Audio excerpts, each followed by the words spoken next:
بسم الله الرحمن الرحیم. خوش آمدین به درس بعدی در مورد سرور DHCP در سرور 2025. در موضوع امروز در مورد DHCP میخوایم صحبت کنیم که خود DHCP چی است و کدام ویژگی ها را داره.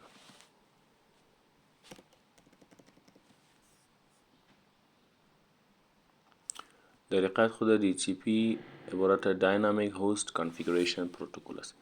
وظیفه اصلی DHCP چی است که IP را به شکل اتوماتیک به تمامی کلاینت ها و اکسترا سرورها یا سرورهایی که سرویسز ارائه میکنه ای برشان IP اساین میکنه به شکل اتوماتیک.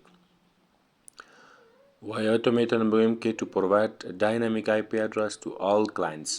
ای چی است؟ تعریف DHCP است. به این شکل میگیم که to provide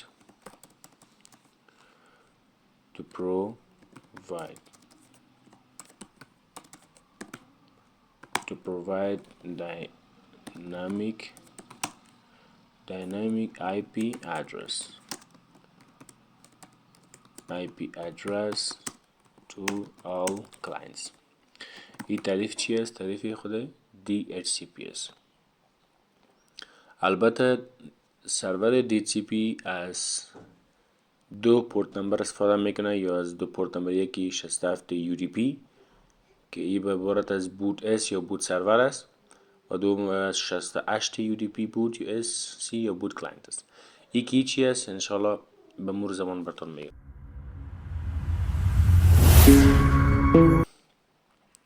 یعنی اگر ما بریم خود MS پن تپاس کنیم، میخوایم در پن بر شما به شکل بهتر تشریح کنم.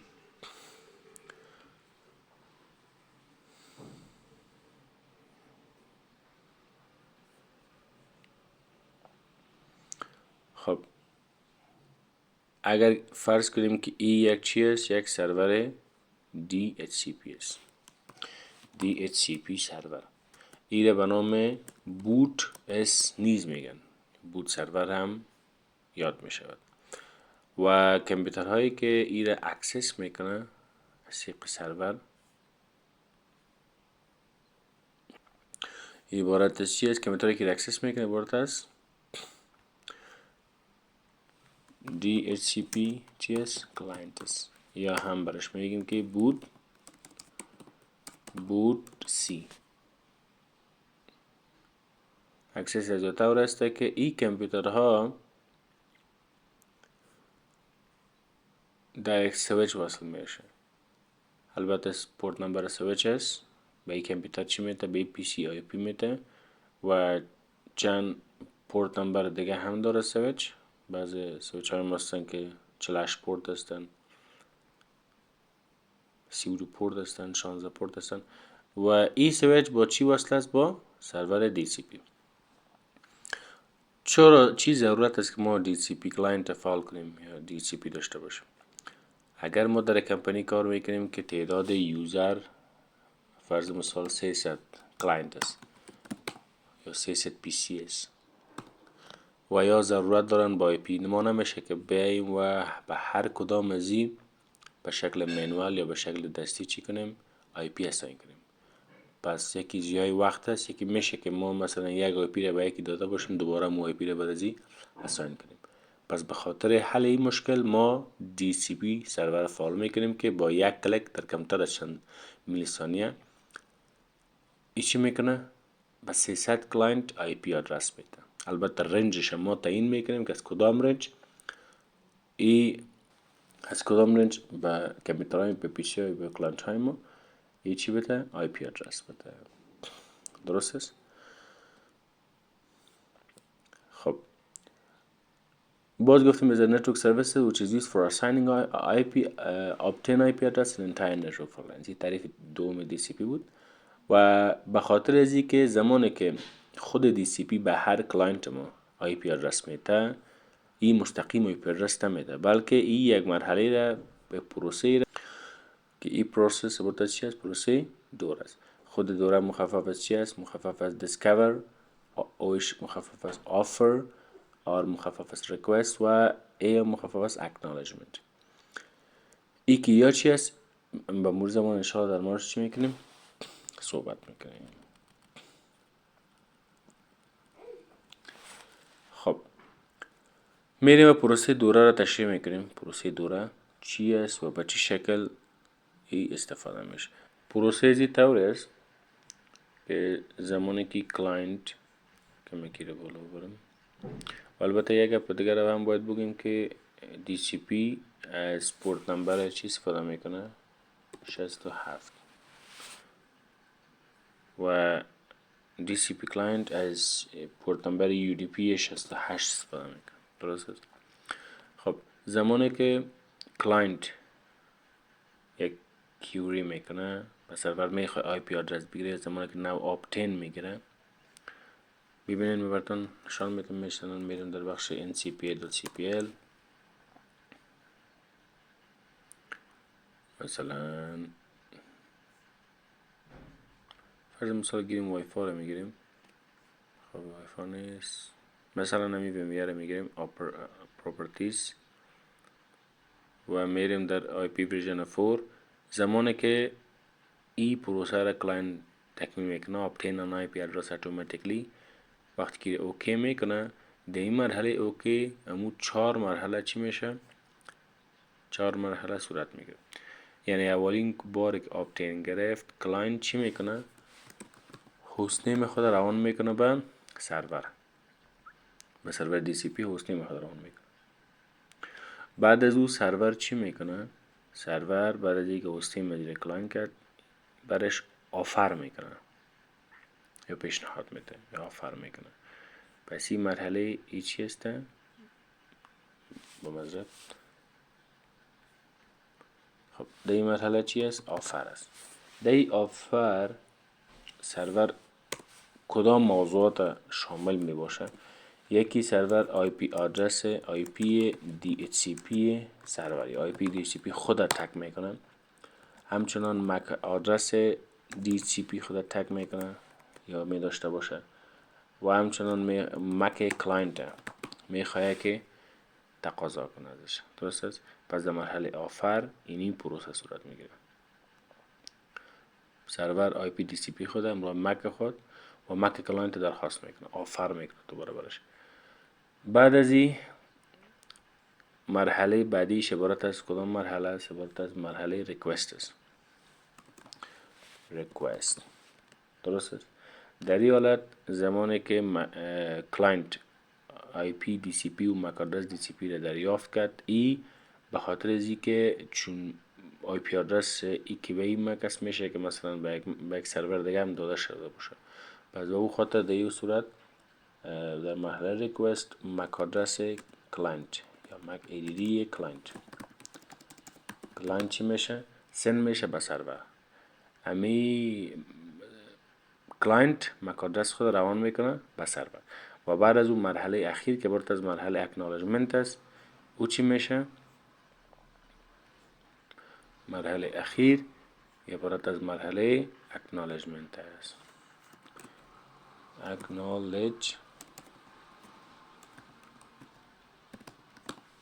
مرحله اکنالجمنت است. اینجا چی میکنه؟ مک خود کلاینت قید میکنه و یک یونیک آی پی آدرس روان میکنه. یعنی یک یونیک آی پی آدرس چی میکنه؟ اساین میکنه یا ارسال میکنه و قید میکنه فقط به یک پی سی. پس این از مرحله چی؟ مرحله مهمی که برات گفتیم مرحله دوره که دیسکاور میکنه در ابتدای مرحله هاست نیم خدا. این مرحله برات مرحله چی است؟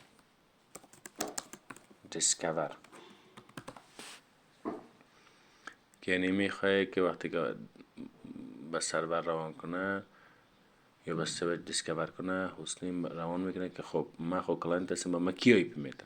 در این قسمت سرور آی پی DHCP خود و مک خود روان میکنه به هاست نیم که ما بر آی پی میکنم. این دوباره تقاضا و همچنان مک شنیز میخواه و دوباره کلاینت چی میکنه؟ میگه که خیلی مک آدرس ما ای است و در مرحله اخیر سرور دوباره اکنالجمنت یا تاییدی میده که یک آی پی یونیک آی پی برش چی میکنه؟ روان میکنه، ارسال میکنه. خب ما چرا DCP رو استفاده میکنیم؟ به خاطر دلایل مختلفه. مثلا human error in network conflicting IP. میشه که مثلا ما اگر مینوالی IP را اساین کنیم، کانفلیکت IP یا تصادم IP صورت بگیره. یک IP رو میشه با دو کامپیوتر ما بدیم. دوم که است ease access on an entire network. دسترسی آسان میشه به خاطر تمام نتورک. سومش که است make ease access to unprofessional users. ای به یوزرهایی که زیاد پروفشنال نیستن خوبتر است که مثلا مجرد کمی کیبل تی پی رو وصل کردن و رازی آی پی اساین شدن. preventing time از زیاد وقت جلوگیری میشه. security issues موضوعات security است، چون آی پی دی سی پی هر مثلا یک دقیقه بعد یا 5 دقیقه بعد آی پیش چنج میشه، خصوصا در سرورهای گلوبال مانند گوگل، فیسبوک و غیره. DHCP از direct contact with DNS، همچنان یک ارتباط مستقیم با چی داره؟ DNS داره. خب میریم به خاطر انستالیشن ازی در خود سرور میریم، سرور 2025.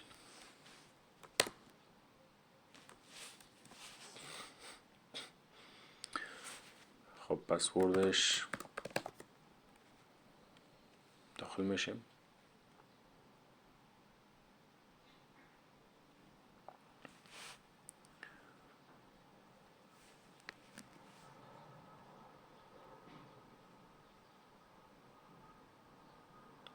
خب به خاطر انستالیشن سرور DHCP ما ضرورت داریم به add rules and features.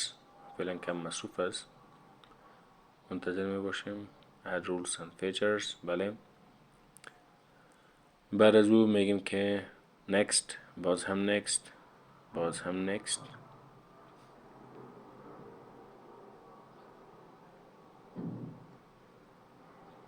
من برم این آی پی چی را همسایه کنم که چند است آی پی سرور تا میکنیم انس لوکاپ.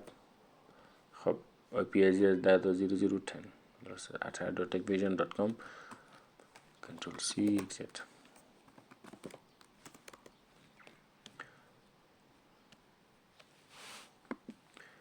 ای سرور 2025 کم وقت میگیره تا لود میشه بخاطر انستالیشن یک پکیج.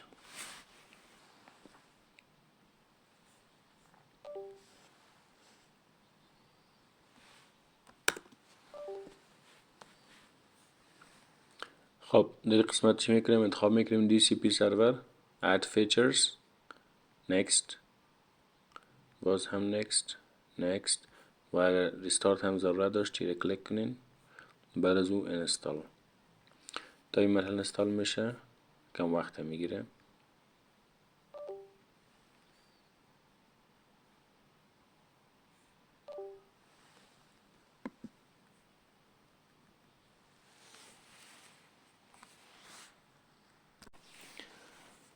خب سرور DHCP ما انستال شد و یک ریستارت هم شد. حالا میریم داخل سرور میشیم.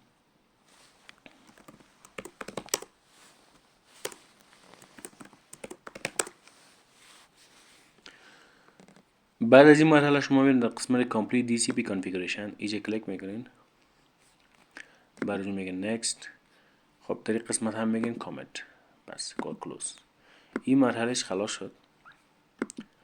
حالا به خاطر خود پروسه DHCP شما میرین در قسمت tools و در قسمت کلیک میکنین DHCP.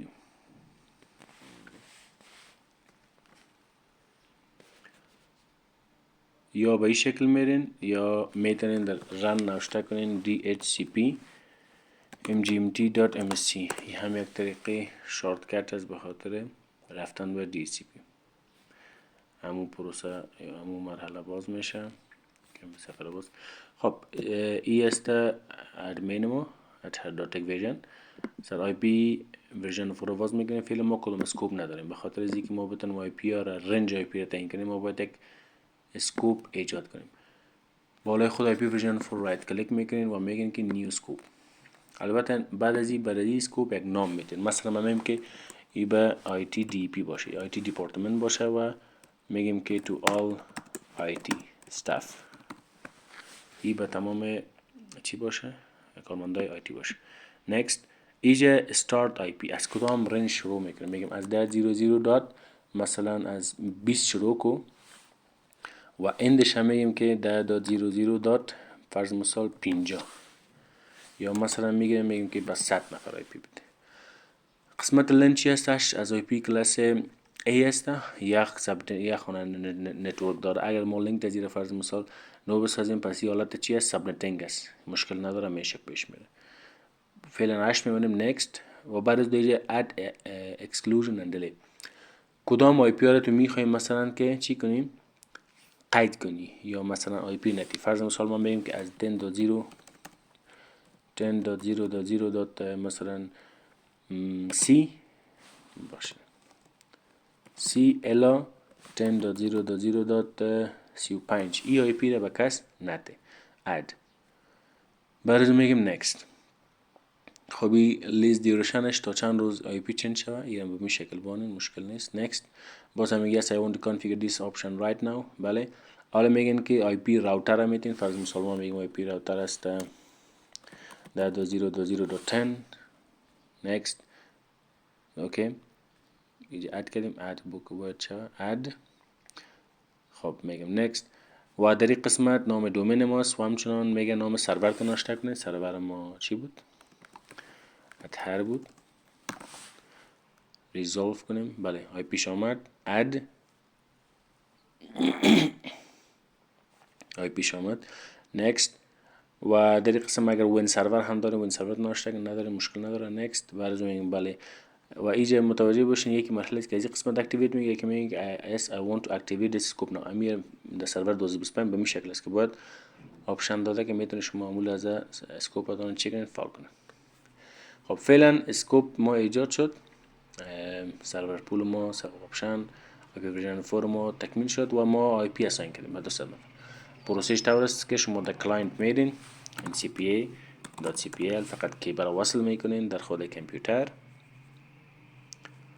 و در این قسمت میرین. فعلا خود دومینش شما در بخش پروپرتیز کلاینت میرین و آی پی ورژن 4 میرین و این قسمت چی میگین آپتین و مجرد که آپتین شما کلیک کردین اوکی کردین براتون آی پی آدرس اتوماتیک از طریق DHCP سرور اساین میشه. این هم بود از درس DHCP سرور در سرور 2025.